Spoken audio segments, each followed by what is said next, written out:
bushobora gutunganywamo undi musaruro cyangwa bukoherezwa hanze. Abanyarwanda bamenyereye ikawa n'icyayi, n'ibyo bamenyereye gusa. Ibihumyo rero mu muco w'Abanyarwanda nk'uko twatangiye tubivuga, ntibanabiryaga. Yego, twabiryaga twihishe ngo bituma inka zicika, byo ndabizi. N'ubu rero ntago abantu barabikangukira cyane, ndetse hari n'ababona abantu babirya bati biriya bintu bariya abantu barahumanye, biriya bintu abantu barya cyangwa n'ibyo abakene, abantu batishoboye. Ariko ubu ibihumyo ni igihingwa kiribwa n'abantu basobanutse. Yego, ntago waba udasobanutse utazi umumaro w'ibihumyo ngo ubirye. Biribwa n'abantu basobanutse. Ni nayo mpamvu rero urebye imyaka maze ntabirya, mbireba nkumva nakiruka, ariko narabitetse. Umunsi umwe umuntu arabinkundisha.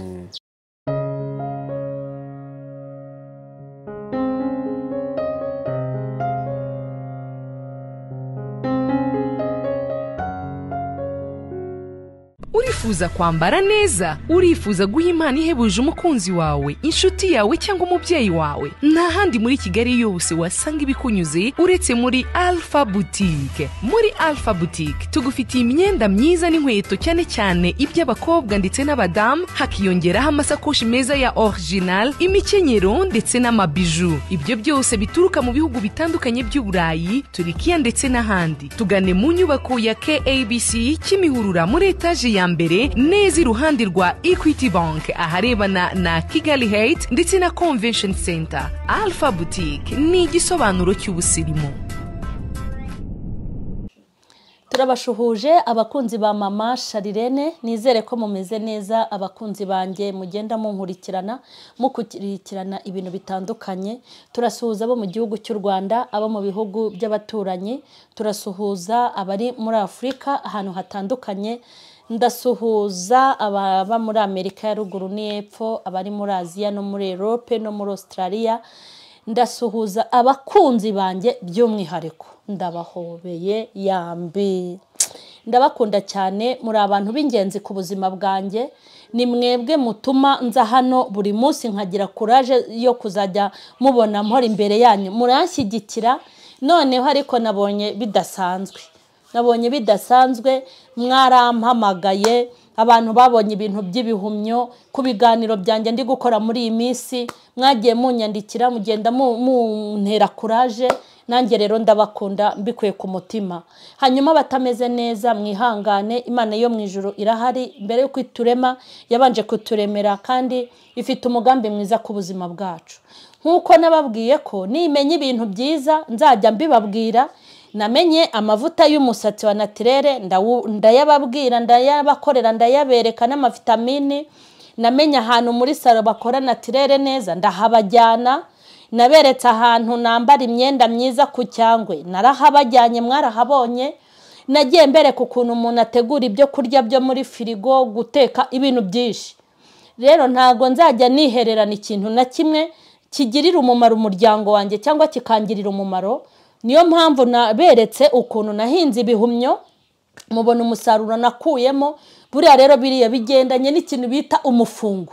Ubejo bundi nubona ndi kugendera muri Vigo, sibyo? Kuko baranaberetse akantu gato. Mfite ahantu hanini nabihinze, ni kampani nini cyane. Nejo ninugenda mbona ndi kwigendera muri Vigo, ya modoka ihumeka nk'umuntu, utima Amasharirene yacuruje amabuno nka kumwe mu nkurira. Bituruka mu gukora, turi abakozi. Niyo mpamvu turi no kubwira ababyeyi n'abandi bantu kugira ngo dukoreshe amaboko yacu. Uyu munsi rero ntago ndi njyenyine, ndi kumwe n'umupapa. Uraho? Muraho neza. Amahoro. Komera cyane. Turakwishimiye kuri Mama Sharirene. Yego, murakoze cyane. Sibwo bwa mbere hari mubonye nicaranye n'umupapa kwa Mama Sharirene. Uyu muntu rero arabatekereye, abafite ibintu byinshi byiza.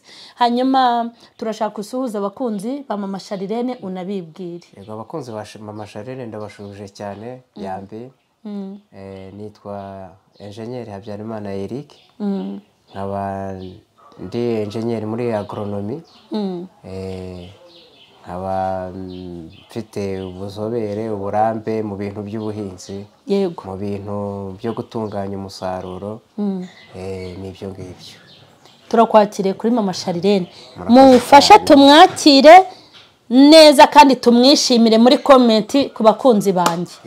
Hanyuma ahangaha twagutumiye kwa mama Sharirene, uri umwe mu bantu bafashije. Uyu muntu yaramfashije kandi akomeje no gukomeza kumfasha rwose. Namuzanye hano kugira ngo agire byinshi ababwire, cyane ku byerekeranye n'ibihumyo, niho hantu turi butangirire.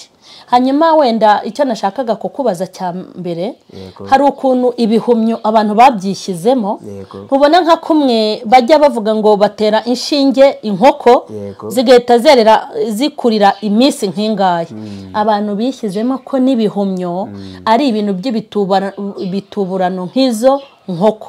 Ni iki ushobora gusobanurira abantu ku buryo bw'ibihumyo, ku mumaro w'ibihumyo cyangwa n'ibyiza by'ibihumyo, kugira ngo noneho bagitangira ibiganiro bumve ibyiza by'ibihumyo ko bitandukanye n'ibyo batera inshinge? Kuko impamvu mbikubwiye nanjye niko nabifataga, sinajyaga mbirya, narabibonye ngo nibyo bahinga ngo ibiki, mpita nishyiramo ko ari ibintu bashyiramo ibintu bya kijyambere bimeze ukuntu, kubera ko nyine urumva ntabyo tuba tuzi. Mbese ibintu bimeze nka za nkoko bigatuma tubitinya. Ariko uyu munsi uratumara impungenge n'abadukurikiranye bamenye ubwiza bw'ibihumyo, banamenye yuko ibyo batekereza atari ko bimeze. Ni karibu. Murakoze. Nibyo abantu babitekerezaho kwinshi, kubera yuko ni igihumyo, ni ibintu bitari bisanzwe. Yego. Abantu bari basanzwe bazi bya bindi bipfa mu gisambu, yego, no mu ishyamba. Ariko n'ubusanzwe na kera nabyo bigitangira gupfa mu muco w'Abanyarwanda, ntago washoboraga kuzana igihumyo mu rugo ngo bakwemerere. Baravugaga kubera ngo bica inka, biriya bintu ni twabiryaga twihisha n'imegere. Bati ni ibiki ibyo rero? Kuba abantu barabibonye noneho bimeze ukuntu, birongera abantu bakabigiraho ikibazo. Yego. Bakabigiraho ikibazo, bakavuga bati ibi bintu noneho batubuye byinshi barimo bahinga, ni ibiki? Abantu bakabyibazaho ibintu byinshi. Nibyo rero bituma abantu bumva yuko ni ibikorano n'iki, ariko ntabwo ari byo. Ahubwo ni uko habayeho kugira ngo abantu bafate cya kintu cyari sauvage, cyari ikintu kimeza, kiri mu gisambu,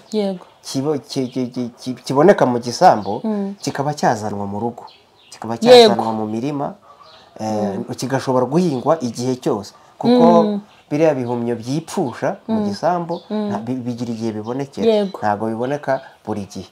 Kugira ngo rero gishobore kuba cyahingwa buri gihe, kiboneke buri gihe, habayeho gukoresha ikoranabuhanga. Abantu bashobora gufata bya bindi byipfusha, bakuramo uwo mwayi wabyo, baraza barawutubura kugira ngo ushobore kuboneka, uhingwe, noneho kibe igihingwa abantu bakoresha, bahinga buri munsi, buri gihe. Naho ubundi ahubwo ibihumyo birizewe cyane, kuko bikorwa uwo mwayi wabyo, no kugira ngo dukore uriya mugina uzameramo, tuwukora mu byatsi. Ni organique 100%, ni bikorwa mu byatsi by'umwimerere, nta kintu kirimo umuti mvaruganda iki bikorwamo, ntacyo. Yego, urakoze cyane. Hanyuma hari ijambo tubwiye ngo gutubura. Abantu twese twishyizemo ko gutubura twabifashe nk'ijambo ribi. Ujya kugura imboga ngo ibise bituburano, ujya kugura, ubundi dutandukanyirize iri jambo ryitwa ibituburano. Hato tutazajya dufata ibintu ngo ni ibituburano, tukumva tukarifata nk'ijambo ribi, ko ibintu byose byatubuwe ari bibi. Ahubwo ijambo gutubura ryo rivuze icyo ubundi? Gutubura, ubundi ijambo gutubura ni ukongera ingano y'ibintu bikaba byinshi. Ariko iri jambo gutubura twe turikoresha cyane mu buhinzi. Noneho ni nko kubura ijambo ry'ikinyarwanda twakoresha. Kubera ikinyarwanda hari amagambo amwe kidafite, ni ijambo riri tekinike. Twebwe rero mu gufata urubuto rumwe, urugemwe rumwe, tukaba twaruvanamo izindi ngemwe nyinshi, tubyita gutubura. Byahura rero n'ibisigaye biri mu mitwe y'abantu, birimo ubwesikoro, birimo birimo ibintu bitahwitse, bitari byiza, bakabyita hanze ni terimi ikoreshwa ngo yantuburiye, gutubura, ko baguha ikintu kitari umwimerere, kitari authentique. Yego. Ariko twe muri tekinike scientifique z'ubuhinzi niki, gufata urugemwe tukaba twarukoramo izindi ngemwe nyinshi, mu kinyarwanda tubyita gutubura. Ni ingemwe twatubuye, ntabwo bivuze yuko twakoze ibintu bitari byo cyangwa bibi, kuko ikintu cy'igituburano ntabwo kiba gifite umwimerere. Ariko twe si uko nguko, ahubwo iryo jambo turikoresha mu kwerekana yuko twagize imbuto nyinshi. No gufata urugemwe ukarukuramo izindi nyinshi kugira ngo rushobore gusakazwa. Dukore biriya bya propagation, turukwirakwize hirya no hino, rushobore guhingwa. Nicyo twe mu buhinzi twita gutubura. Ntabwo ari ukuvuga ngo ni ugufata ikintu ngo tugihindurire umwimerere wacyo cyangwa kamere yacyo. Oya, ni ya kamere yacyo, ahubwo twafashe urugemwe rumwe turuvanamo ingemwe nyinshi. Yego. Nizere ko bari kubyumva kandi bari kumva ko ibisobanuro uri kubaha ari byiza. Hanyuma wenda twigarukire ku bihumyo. Muri aka kanya urebye imyaka maze ntabirya, mbireba nkumva nakiruka, ariko narabitetse. Umunsi umwe umuntu arabinkundisha, nahise mvuga inti biraryoshye, kandi koko biraryoshye ibihumyo kuko ndabiteka. Nahise numva ari ibintu byiza. Ariko wenda umuntu ntabwo arya ibiryo kugira ngo bibe byiza gusa, ahubwo aka kanya nagira ngo ubwire abantu badukurikiranye kuri Mama Sharirene nk'umuntu wabyize, kuko nakwitabaje, ndabizi, diplome zawe narazibonye, uri umuntu wabyize, ufite n'uburambe, ufite ahantu henshi wagiye ukora n'uburakora. Hanyuma ni uwuhe mumaro w'umwihariko ibihumyo bifite kurusha inyama? Ibihumyo rero buriya ni igitangaza. Yego. Urareba inyama burya zigira vitamine imwe itaboneka mu bindi bimera byose. Inyama yitwa vitamine B12, bita B12. Iriya B12 rero nta kindi kimera cyangwa igihingwa ushobora kuyibonamo uretse inyama. Umwihariko rero w'ibihumyo ni uko iyo B12 ibihumyo bifite. Yego. Bifite iyo vitamine, ni ukuvuga ngo bishobora gusimbura inyama nta kibazo kibaye ku barya ibinyama. Noneho rero ingorane inyama zitera abantu barazizi, zifite izo cholesterol,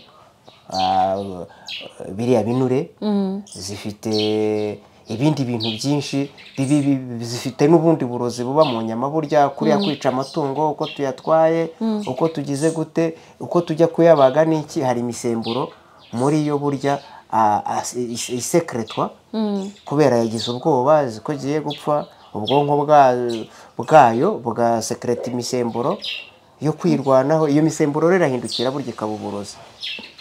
Ni nayo mpamvu ubona ubu nka leta y'u Rwanda yabwiye abantu ngo inyama z'ako kanya bizishyira ku isoko, ngo babanze bazishyire muri firigo kugira ngo ubwo burozi bugabanukemo. Ubwo burozi rero turya buva muri izo nyama bugira ingaruka ku mubiri w'abantu. Yego. Bugira ingaruka ku mubiri w'abantu, tutibagiwe n'izo cholesterol n'iki. Ibyo bintu byose rero ntabwo ibihumyo bibifite. Ibyo bihumyo ni ikimera, ni naturel, ntabwo gifite izo ngaruka. Kubera rero ko gifite iyo B12, gifite n'izindi vitamine nyinshi. Igihumyo kirwanya buriya nyine n'icyo kintu cy'ibinure mu mubiri. Ibihumyo bituma umuntu birya umubiri we, uruhu rwe rumera neza, rusa neza, nyine yongera n'ubudahangarwa ku mubiri. Ibihumyo bifite ibintu byose. Ibihumyo rero kubirya ni umwihariko. Hari abantu basobanutse bazi iby'ubuzima barabikoresha cyane, nibo babikoresha cyane. Ariko uzarebe nk'abariya abantu bo muri Aziya, Abayapani, abahinde, abashinwa, bariya abantu turimo tubona bashobora kuramba igihe kinini, akenshi bakoresha ibihumyo. yego Bakoresha ibihumyo kubera ko ibihumyo bifite izo ntungamubiri zikenewe zose zituma umubiri uba muzima. Buriya zirukana ibyo binure bibi, zoroshya igogorwa ry'ibiryo. Burya indwara nyinshi zitangirira mu mara. yego Zitangirira mu mara.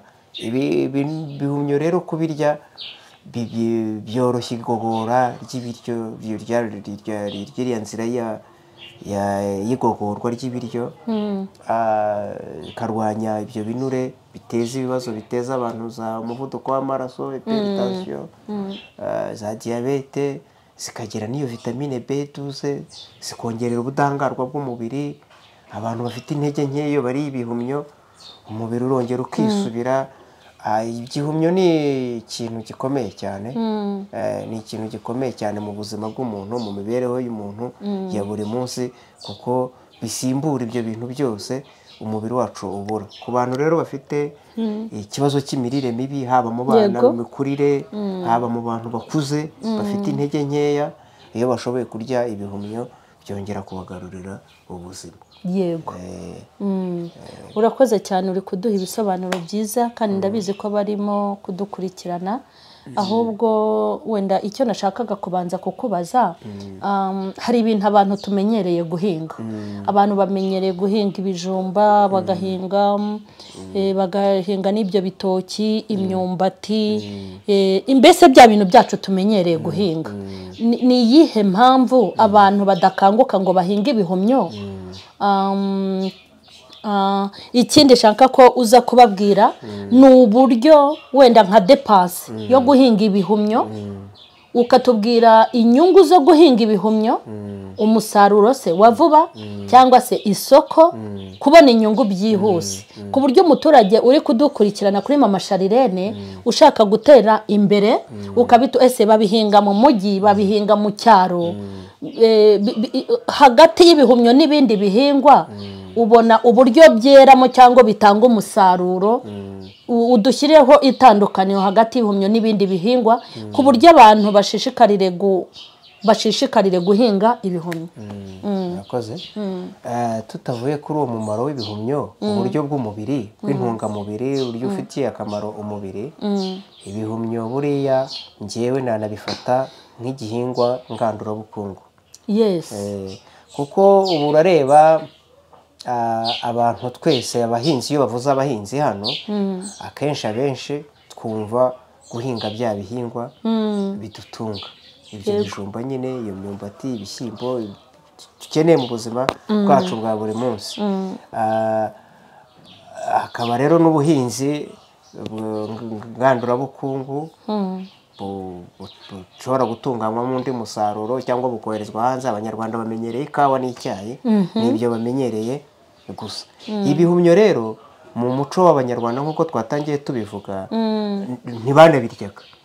Yego twabiryaga twihishe, ngo bituma inka zicika, ibyo ndabizi. N'ubu rero ntabwo abantu barabikangukira cyane, ndetse hari n'ababona abantu babirya bati biriya bintu bariya abantu barahumanye, biriya bintu abantu barya cyangwa n'ibyo abakene, abantu batishoboye. Ariko ubu ibihumyo ni igihingwa kiribwa n'abantu basobanutse. Yego ntabwo waba udasobanutse utazi umumaro w'ibihumyo ngo ubirye, biribwa n'abantu basobanutse. Ni nayo mpamvu rero, kubera ko bikenerwa n'igice kimwe cy'abantu hano mu Rwanda, bititabirwa no guhingwa kuko abantu ntibazi cyane umumaro wabyo. Hari n'abavuga bateze tubihinze twakura he isoko. Ariko izo mpungenge ndakeka ntizigihari. Ni nacyo mugiye gukora nyine, mwamamaze ibi bihumyo, kora ubukangurambaga, mwereka abantu amasoko. Ibihumyo bifite isoko rinini cyane, haba hano mu gihugu imbere ndetse no hanze yacyo. Ndetse nkeka ko hanze y'igihugu ho tudashobora no kubona ibibahaza kuko birakenewe. Ahubwo nuko abantu baba batazi ngo ese ibi bintu ni bande babikeneye, badafite ayo makuru. Ariko amakuru arahari, ibihumyo birakenewe cyane ku isoko mpuzamahanga. Bityo rero kubikora no kubihinga biri mu kintu cyakongerera ubushobozi abantu. Kuko icyiza cy'ibihumyo kubihinga bifata igihe gito cyane. Yego naho nashakaga. Bifata igihe gito. Kingana gute? Ufashe uriya mugina wawubonye ukawuhinga ukawutera. N'umugina turaza kuwubereka ahubwo. Ukawutera nyuma y'iminsi 7 uba watangiye gutanga umusaruro. Kandi umugina umwe ushobora gusarurwa inshuro 4 zikurikira. Iminsi 7 yonyine se? Ni 7 cyangwa 10. Ni hagati y'iminsi 10 n'7 umugina uba utanze umusaruro. Ikindi gikomeye tutavuye kuri icyo cy'umwanya igihumyo gishobora gutangira umusaruro, ikindi gikomeye ni ikibazo cy'aho tubihinga. Abanyarwanda ntidufite ubutaka bwo guhingaho, ni buto cyane. Ariko ibihumyo ntibisaba umwanya munini wo kubihingaho. Ikindi ibihumyo ntibisaba ubutaka. Dufite ikibazo cy'ubutaka, uko buteye, imiterere yabwo, ni ubutaka bwera cyangwa butera. Ibihumyo rero ntabwo bikeneye icyo kintu cy'ubutaka ngo bwera cyangwa butera, kuko ibihumyo muri kamere yabyo ni za champignon, nta selile bigira, bikeneye photosynthèse. Wabitera aho ariho hose bikera, no mu rugo rw'umuntu, no mu ibase, no mu mabase, mu mapine, mu ndobo, mu biki. No guterekamo iriya migina ugashyiraho agataka ukavomera gusa, nta bindi bintu bigutwara. Ibi bihingwa bindi, inyanya, ibiki, imboga, amashu, bigusaba ubutaka bwiza, amafumbire, imiti, amezi angahe. Ariko ibihumyo nta kindi bigusaba, nta miti bizagusaba, nta fumbire bizagusaba, nta butaka bunini bizagusaba. Aho ariho hose umuntu yabihinga. Mu rugo hahandi twashyiraga aya mavaze yacu arimo indabyo, waterekamo ibihumyo. Kuri ibi bipangu byacu hariya ku mpande zawo washyiraho izo ndobo ukazensaraho, ugashyiramo imigina. None se ibihumyo hagati y'izuba n'imvura bikorana n'iki cyangwa bikorana na byose? Ibihumyo ntibikenera izuba, kubera ko burya igihingwa gisanzwe gikenera izuba kugira ngo gikore photosynthèse. Ibihumyo rero nta photosynthèse bikenera, niyo mpamvu bidakenera izuba. Ariko bikenera amazi, nayo ariko atari menshi. Ni amazi atari menshi yo kuhira. Nibyo ngibyo kugira ngo tubone imidite muri ya migina, noneho hasohokeho bya bihumyo. Nta kindi ibihumyo bisaba. Ntibisaba imbaraga nyinshi zo kubihinga, ntibisaba ubutaka bunini, ntibisaba n'igihe kinini cyo kugira ngo usarure. Kandi noneho isoko ryabyo rirahari ku bwinshi, ku buryo rero igihumyo gishobora gufasha abantu mu kwivana mu bukene. Kuko abantu benshi hari n'ubwo urutijya guhinga akavuga ati se nta sambu ngira yo guhingamo. Ariko akantu gato konyine wabona metero 10 kuri zingahe wazikuraho umusaruro w'ibihumyo byinshi cyane, bigufasha mu buzima bwawe. Guhinga rero ibihumyo ni business izana inyungu. Ikindi ni ukwihaza mu biribwa. Igihumyo kiri special rwose. Urakoze, turimo no gusatira umusozo. Nonaha nagira ngo ubwire abadukurikiranye ibiryo nani gutegura ibihumyo mu buryo bwo kubirya ni ibiki bikorwamo. Ujya ukumva ngo ingano ukoramo igikoma, havamo umutsima, havamo umugati.